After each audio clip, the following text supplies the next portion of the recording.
I'm Untitled from the building department. Today I'm going to show you how to clean and remove the filter of your dehumidifier. This model over here has the filter on the back.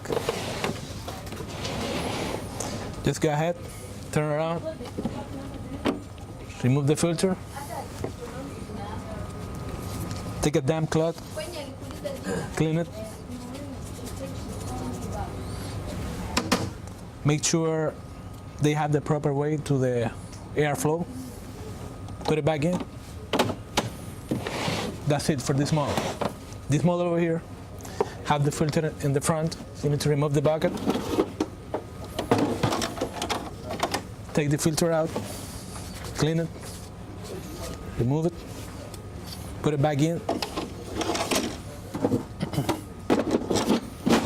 That's it.